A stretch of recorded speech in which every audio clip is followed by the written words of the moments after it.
course I'm from Ghana. I wear Ghana. I drink Ghana. I eat Ghana. Course I'm from Ghana. I wear Ghana. I drink Ghana. I eat Ghana. Course I'm from Ghana. Love your country. Be your country. Help your country. Push your country. I wear Ghana, I drink Ghana, I eat Ghana. Cause I'm from Ghana. I wear Ghana, I drink Ghana, I eat Ghana. Cause I'm from Ghana. What's your favorite?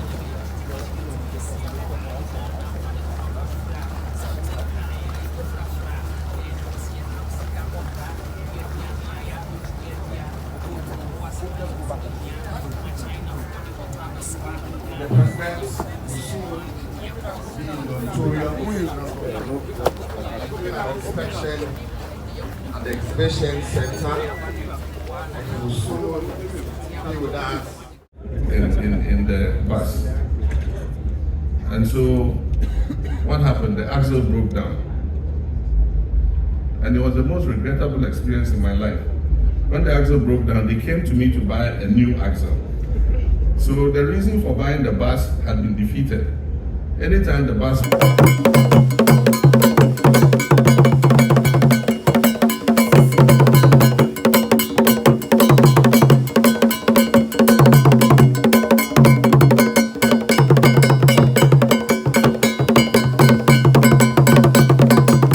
Ghana, cause I'm from Ghana. I wear Ghana, I drink Ghana. I eat Ghana, cause I'm from Ghana. Love your country, be your country, help your country, push your country, love your country, be your country, help your country. I say push your country. I wear Ghana, I drink Ghana, I eat Ghana, cause I'm from Ghana. I wear Ghana, I drink Ghana, I eat Ghana, cause I'm from Ghana.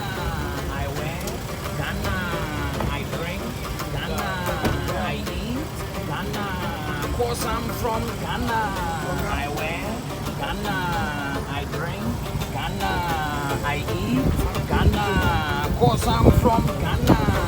Love your country, be your country, help your country, push your country. I wear Ghana, I drink Ghana, I eat Ghana, cause I'm from Ghana. I wear Ghana, I drink Ghana, I eat Ghana, cause I'm from Ghana. What's your favorite?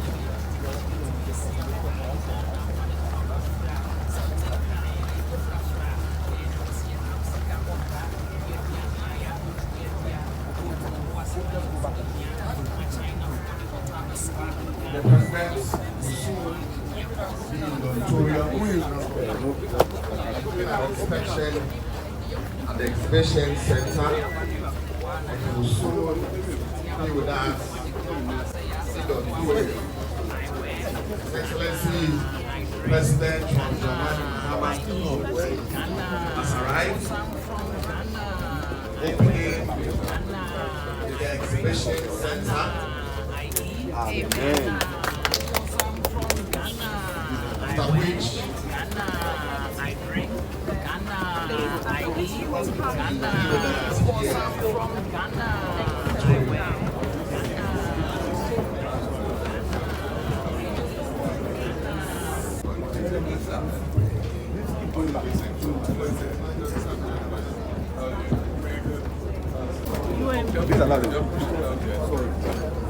You and me. How are you? Good, good, good.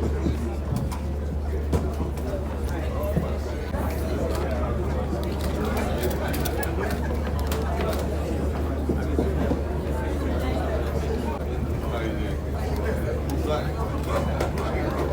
you doing?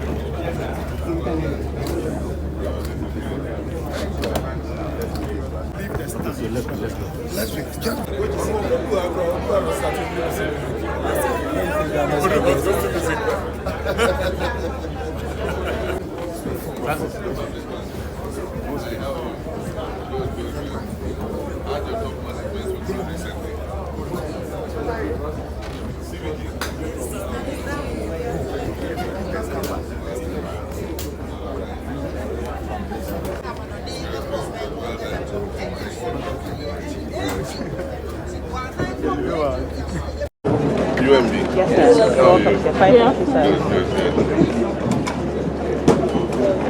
That Ghanaians have about Kwehu Easter is to come and have fun and enjoy ourselves. But from today, Kwehu Easter is also about building businesses. It's about building the private sector.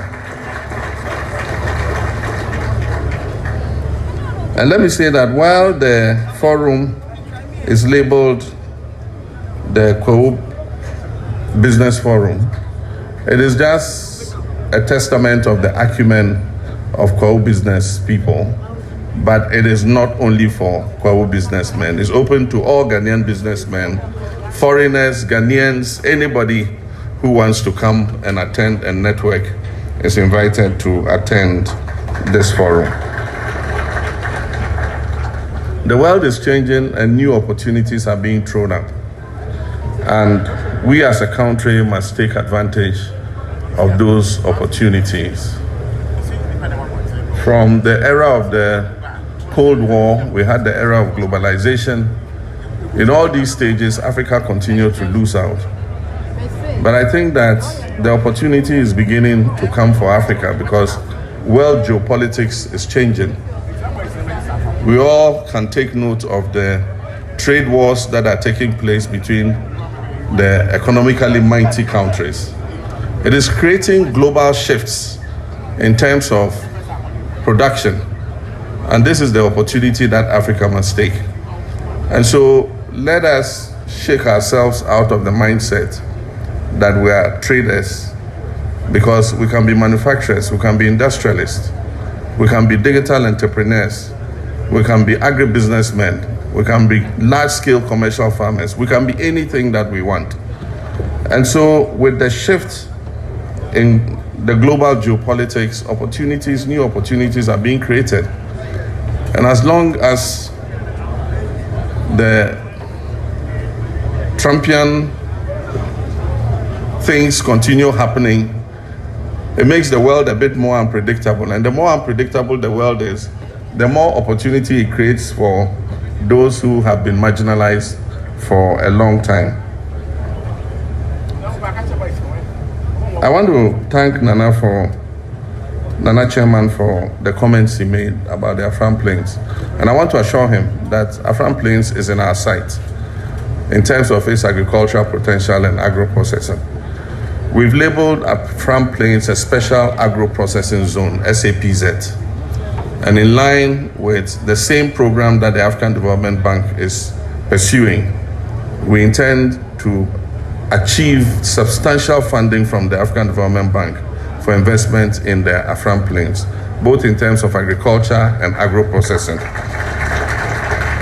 But to be able to do that, we must first put in the infrastructure. And so under the big push, we have put the bridge at H.E under the big push to construct the bridge so that we can take the ferry away. And then also we've targeted the main roads in the Afram Plains area to rehabilitate them so that it can ease doing business in the area. Let me thank both the majority and minority leader for attending. For me, it sends a signal that this is a non-partisan business forum, and that it is open to everybody, notwithstanding one's political affiliation. And my hope is that future presidents who succeed me will continue to adopt this as a forum that must continue, no matter which party is in power. But I'd like to make my last comment on the issue the minority leader raised. And it's not only him. There are several businessmen who have told me that one of the major hindrances they face in business. It's not even capital. It is getting trusted people to work with. If somebody comes to work for you, he thinks that your business is a platform for him also to build his business. And it's not only him who has had that experience. I've had it too. I bought a bus for a relative to run transport business so that he can look after the family at home and stop disturbing me on my small parliamentary salary. And they gave it to a driver who was a relative. Good driver though. The first thing he did was he went and put a carrier on the bus. And anytime you saw the bus had more load on top of it than in the bus. And so what happened? The axle broke down. And it was the most regrettable experience in my life. When the axle broke down, they came to me to buy a new axle. So the reason for buying the bus had been defeated. Anytime the bus broke down, they'll come to me to.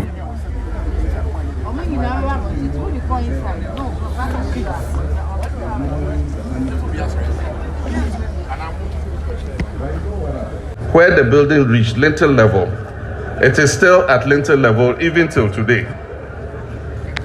And so what he says is very serious, getting trusted people to work with.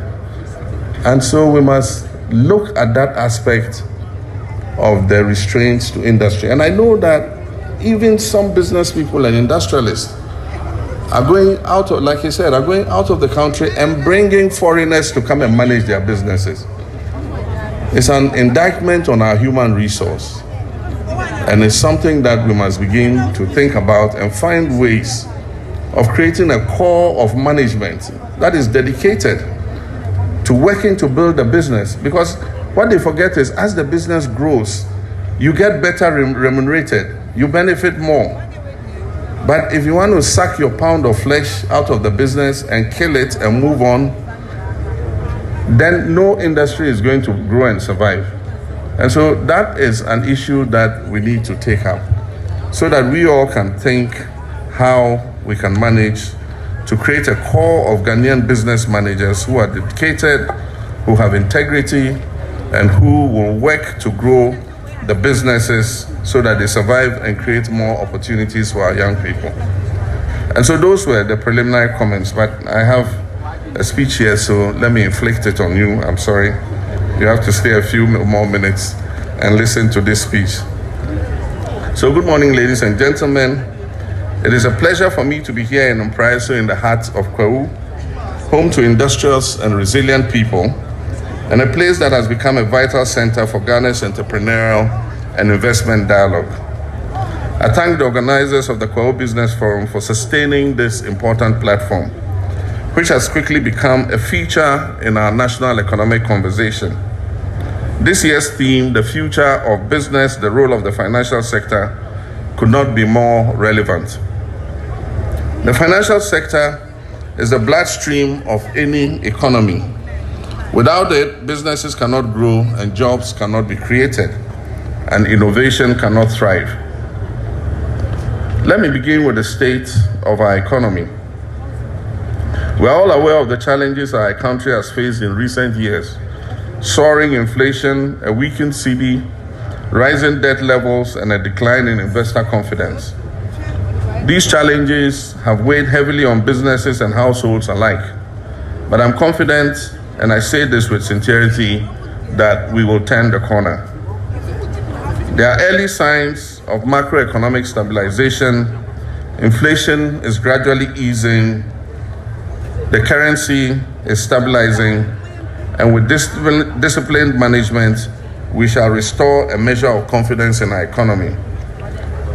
But ladies and gentlemen, recovery alone is not enough. We must now set our sights higher on transformation of the economy. We must build an economy that is resilient, inclusive, and productive. And this cannot be achieved without a financial sector that works not just for a few, but for every Ghanaian business, from the roadside vendor to the massive industrialist. Our vision for Ghana's future business landscape is bold and deliberate. We're pursuing a targeted program in restoring investor confidence by enhancing transparency, cutting bureaucratic red tape, and promoting a rules-based investment climate. We're prioritizing sectors that can absorb labor and grow our economy sustainably, like agro-processing, ICT, manufacturing, tourism, renewable energy, and the green economy. But our focus is not only on attracting foreign investment. We're equally committed to empowering Ghanaians to become owners and drivers of enterprise. And this is why this government will support the private sector, not just with policy, but with decisive action. We will expand access to affordable financing through financial institutions like the commercial banks, the Ghana Development Bank, the Women's Development Bank, and partnership with other private financial institutions. We'll support small and medium enterprises with targeted financing, tax incentives, and technical support. We'll modernize infrastructure, including roads, logistics, and digital connectivity, to create an environment where businesses can thrive. We'll reduce the cost of borrowing by reforming credit systems and supporting blended finance instruments. And we'll retool the financial sector to serve the real economy, not just government borrowing or speculative trading. We also will launch a national venture capital fund to support youth and women-led businesses and introduce regulatory reforms that encourage banks and financial institutions to lend to the productive sectors of the economy. And in all this, financial inclusion will be at the heart of this agenda. No economy can grow if its people remain excluded from the formal financial systems. We'll work with banks, fintechs, and mobile money operators to expand access to financial services, particularly in rural and underserved communities. Nana Chairman, distinguished guests, the future of business in Ghana must be digital, it must be green, and it must be inclusive. We're entering an era where digital infrastructure is as important as roads and other infrastructure. As part of our 24-hour economy strategy, we'll create the conditions through reliable electricity supply, logistics, and public safety for businesses to operate around the clock. This will boost productivity, create jobs, and expand opportunities across the country. But in trying to transform our country, an important ingredient is the requirement of skills. And that's why we're introducing a Jobs and Skills Compact, bringing together government, industry, and academia to align education and training with the needs of the changing job market. We'll provide incentives to companies that create sustainable, decent jobs and support youth entrepreneurship to unlock the creativity of our young people. Our vision is of a Ghana where no young person needs to leave their hometown in search of opportunities, where our communities will become hubs of innovation, enterprise, and decent work. To truly enable business growth, we must go beyond economic policy. It requires a firm commitment to rule of law, political stability, and respect for contracts and property rights. It also requires a responsive, corruption-free public service that sees the private sector not just as a source of revenue, but as a partner in development. And that is why forums like these are important. They allow us to listen, to engage, and to co-create policies that work for us. Your insights and innovations are critical to the national reset that we have embarked upon. Ladies and gentlemen, Nana Chairman, in conclusion, the future of Ghana will not be determined by government alone. It will be determined by our ability to build partnerships between the state and private sectors, between finance and innovation, and between leadership and the people. The Kwehu Business Forum is more than just an event. It is a call to action. And so let us work together to build a Ghana that is competitive, productive, and inclusive, and a Ghana that creates opportunities for all. And so on this note, it's my honor and privilege to declare the 2025 Kwehu Business Forum duly open. Thank you, and may God bless our homeland, Ghana.